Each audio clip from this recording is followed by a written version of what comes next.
You think it torched that church tonight because it wanted a campfire? It was destroying information, trying to get rid of what it doesn't want us to know. And that truck is that thing's rolling history. What does all of this mean? What history could be found inside of a truck? Why would the creeper destroy information? And was knowledge of that information detrimental? Is the information a vulnerability? What secrets lie within the decayed walls of the creeper's truck?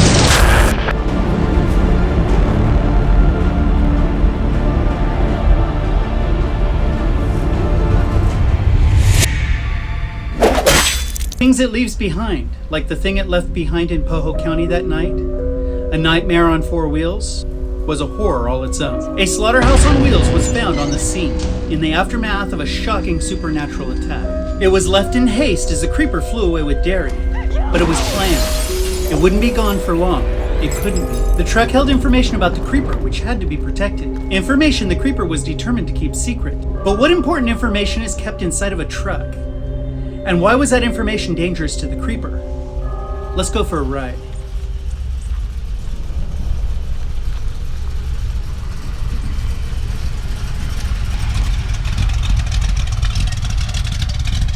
Let's start our journey at the House of Pain. This is the name given to the creeper's insidious bunker where all things bad happen. As Trish and Derry were escorting the troopers out to the old church, the creeper set it ablaze. Why would the creeper destroy it? What could be so incriminating there? Well, we could start with over 300 unsolved mysteries hanging on the ceiling and walls dating back more than 200 years. But let's keep it real. Is the creeper really concerned about the authorities? Would the Poho County sheriffs really knock on the creeper's basement door and put it in cuffs? Would they read it its Miranda rights? Would they throw it into the back of a police cruiser and tell it to watch its head as it sat down? Of course not. The creeper would destroy anyone that saw more than they should. But what would visitors see?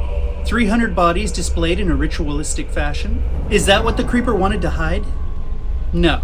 The discovery of over 300 bodies in the basement of an old church wouldn't put the creature in any danger. But the discovery of one body might.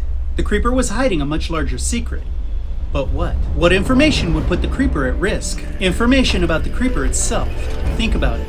It has perpetuated folklore for thousands of years. It has made its choices and taken victims right in plain view of witnesses. The creeper isn't worried about campfire tales because those tales promote fear in the community. Stories of a large, winged, hungry creature handed down for generations makes causing fear much easier. Information that it exists isn't a threat. So ultimately, what was it trying to hide? Information that defines the creeper. It doesn't want people to know what it is or where it came from. What does the creeper's truck have inside its rusty walls that would divulge this information about the creeper? What could possibly be inside the rusted and hideous sidekick? Does it have objects or documents dating back hundreds of years? So what? Artifacts from the Crusades, Napoleon, or even biblical times? No. None of these things would define the creeper or tell us where it came from. Maybe there's a 3,000-year-old birth certificate or a written contract with evil signed in blood. Unlikely, but anything's possible. And even if these documents existed, who would believe they were real? And what damage could they cause the creeper? And why would they be hidden in its truck? It doesn't pass the common sense test. Any written information about the creeper or its sordid past wouldn't be carried in its truck. On the contrary, such documentation would be sealed in some spiritual library where it could only be seen by eyes of essence. What could possibly be in the truck that would expose the creeper or the creeper's origins? Do you give? Let's ask it another way. What do the creeper's layers and the truck have in common? Now we're getting somewhere. There was something about the creeper's cavern lair that was a vulnerability to it. Whatever that vulnerability was, it was enough of a threat to burn the place down. There was something down there that could expose the creeper's identity and origins. Do you know what it was?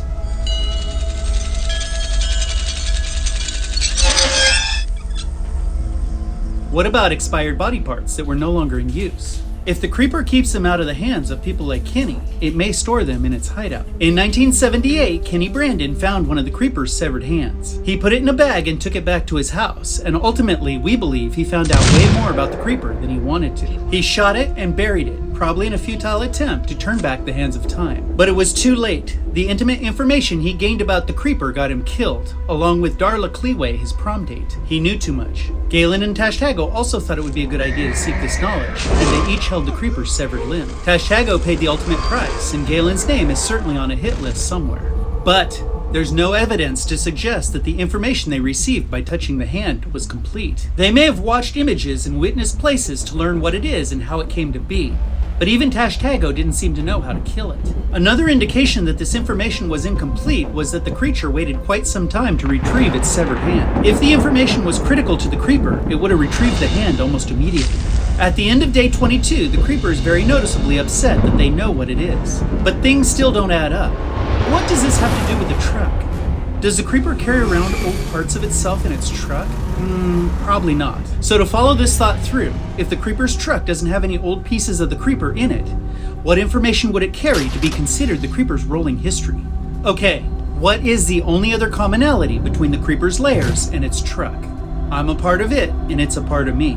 Every victim the creeper claims becomes a part of it. If it eats a hand, that hand becomes a part of the creeper. But that's not what Kenny meant when he told his mother, "It knows what's buried here, Mom, because I'm a part of it and it's a part of me." The creeper becomes one with its victims, spiritually. Naturally, the creeper wouldn't be concerned about its victims becoming a part of it. That's the goal. It seeks control over the souls of its victims. It's a more rewarding collection than the physical collection of their bodies. As a matter of fact, the bodies become nothing more than shelf trophies to glorify conquering their souls. Okay, but what is the reciprocal of that message? They are a part of it and it's a part of them.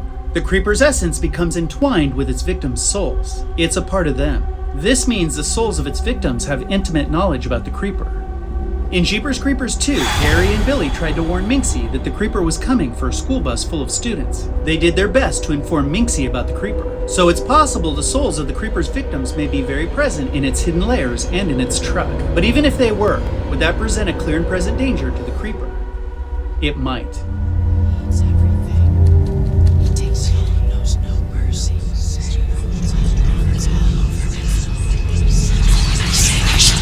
Every 23rd spring for 23 days, it gets to eat. We will never know what Derry experienced down in the church basement, but he was visibly shaken. And he wasn't down there for very long. Imagine what moves through the underground layer of a monster that keeps the souls of its victims. That space would be crawling with thousands of spirits, unable to follow the path they should have taken. A multitude of souls forced to travel with a supernatural killer that took them against their will. It would likely be one of the most haunted places on Earth. But would that be true of the creeper's truck? It may not be all that random. The creeper is said to have the ability to imprison souls in its weapons, one in particular. If you'd like to know more, check out this video right here. There's a link in the description. If this is true, the creeper may have attached souls to all of its weapons, including the truck. Every weapon inside the creeper's truck may have one or more souls attached to it, and the creeper's truck may imprison souls as well.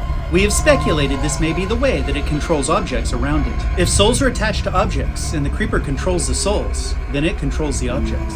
Now, this is just a theory, but it might explain how the creeper could summon its weapons, or its truck, and it might explain how the truck could be its rolling history.